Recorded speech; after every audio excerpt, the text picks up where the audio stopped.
सभी का स्वागत है एजुकेशन नेट प्रेप। आज हम लेटेस्ट 5 PYQs करेंगे जो एग्ज़ाम में अक्सर आते हैं और हम उन्हें डिटेल में समझेंगे। पहले क्वेश्चन पर चलते हैं। How many categories of disabilities are included in RPWD act 2016, 22, 21, 7, 19। RPWD act का फुल फॉर्म है rights of person with disabilities act 2016। ये एक्ट उन लोगों के अधिकारों को प्रोटेक्ट और प्रमोट करने के लिए बनाया गया है जो किसी न किसी प्रकार की डिसेबिलिटी से अफेक्टेड है। इस एक्ट के अंदर कितनी डिसेबिलिटीज आती है बताइए? 21 डिसेबिलिटीज आती है। इसका सही आंसर है 21। 21 डिसेबिलिटीज़ को ऑफिशियली रिकग्नाइज किया गया। इससे पहले एक्ट आया था जो कि 1995 में आया था, जिसका नाम था पर्सन विद डिसेबिलिटीज़ एक्ट। उसमें 7 टाइप की डिसेबिलिटीज़ आती थी 1995। लेकिन 2006 एक्ट में इसे एक्सपेंड करके 21 कैटेगरीज कर दिया गया। तो जो कैटेगरीज उस एक्ट में नहीं आ रही थी तो उसको इसमें इंक्लूड किया गया, जिससे कि वो लोग भी लीगल प्रोटेक्शन मिल सके जो पहले कवर नहीं थे। अब हम लोग नेक्स्ट क्वेश्चन पे चलते हैं। इसका आंसर यही है 21। A teacher maintains the collection of a student work over a period of time. Which term is used for such type of collection? Rubric, reflective journal, portfolios, anecdotal record। जब एक teacher अपने students के काम का collection या record को एक जगह पर इकट्ठा करता है और इसे टाइम के साथ मेंटेन करता है तो इस कलेक्शन को हम पोर्टफोलियोज कहते हैं। पोर्टफोलियो एक तरह का ऑर्गेनाइज्ड कलेक्शन होता है जिसमें स्टूडेंट्स के असाइनमेंट्स, प्रोजेक्ट्स, एसेज या किसी भी टाइप का काम जो स्कूल में करते हैं वो इंक्लूड होता है। पोर्टफोलियोज का पर्पज़ होता है स्टूडेंट की ग्रोथ प्रोग्रेस को ट्रैक करना, ताकि टीचर और स्टूडेंट दोनों देख सकें, उस हिसाब से फीडबैक टीचर्स दे और स्टूडेंट कॉन्टीन्यूसली इम्प्रूव कर सकें। यह एक कॉम्प्रिहेंसिव रिकॉर्ड होता है।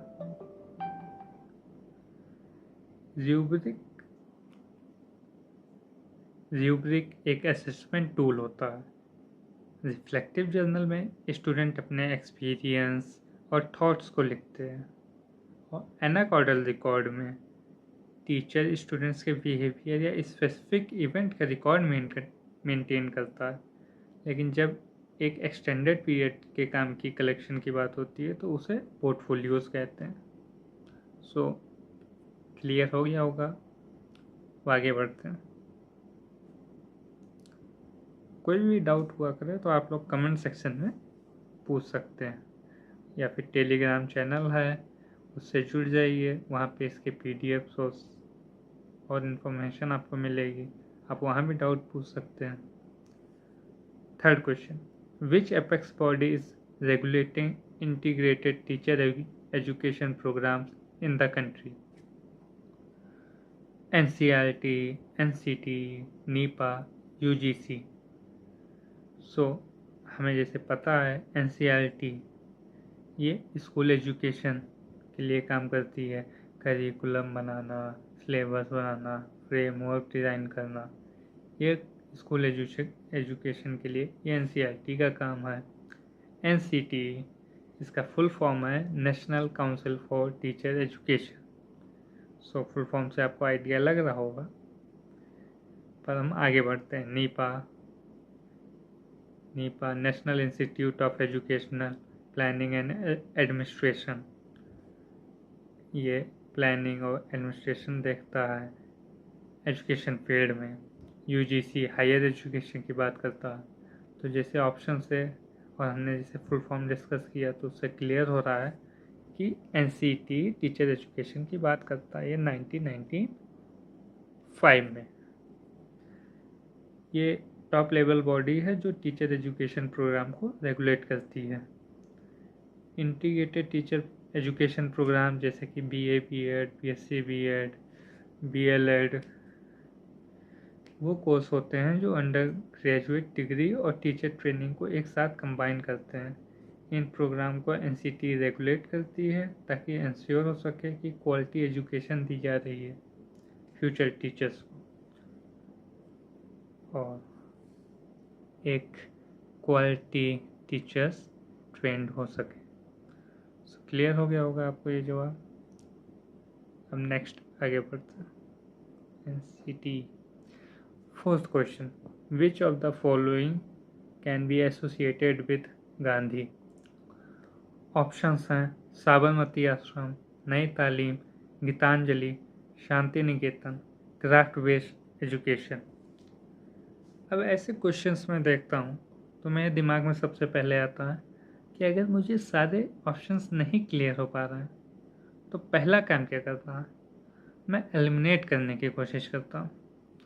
जैसे कि अब मुझे पता इतना कि गांधी जी के काम अगर एग्जैक्ट मुझे नहीं पता हो फिर भी हम इसमें से ये अंदाज़ा लगा सकते हैं कि साबरमती आश्रम तो ये गांधी जी से एसोसिएटेड है क्योंकि यहाँ उन्होंने रह के काफ़ी काम किया है और ये कहाँ है, गुजरात में।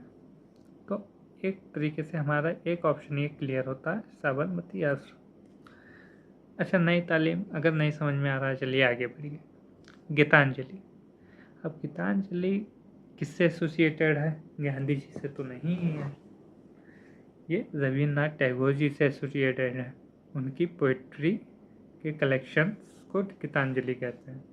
तो ये तो नहीं ही होगा। तो अब देख लीजिए सी कहाँ कहाँ सी ये, तो सेकंड ऑप्शन तो हमारे कट गए। शांति निकेतन ये भी टैगोर जी का विजन था तो हमारा ई ऑप्शन भी कट गया। अब बचा, सॉरी ई नहीं कट गया, डी कट गया। एक मिनट, ऐसे गलती हो जाती है। तो कैसे क्या क्या कट गया था हमारा, COD एंड उसके बाद डी कहाँ ये। अब दो ऑप्शंस बचे। तो गांधी जी साबरमती आश्रम से एसोसिएटेड हैं। इन्होंने नई तालीम की बात की थी, बेसिक एजुकेशन। और गांधी जी का आपको पता ही है क्राफ्ट बेस्ड एजुकेशन पे काफ़ी फोकस था। हाँ, वो देखो चरखा बनाते रहते थे तो vocational education, craft based education पे उनका फोकस था। तो हमारा फर्स्ट ऑप्शन सही है। ऐसे हम लोग एलिमिनेट करके चीज़ें पता कर सकते हैं। ये दोनों टैगोर जी से रिलेटेड है। नेक्स्ट पढ़ते हैं आगे। Which of the following is a non-recurring institutional cost in India? So non-recurring का क्या मतलब?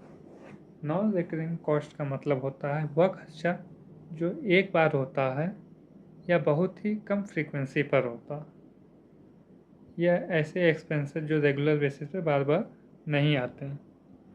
सो अब ऑप्शंस देखते हैं। Furniture, laboratory chemicals, salary, stipend.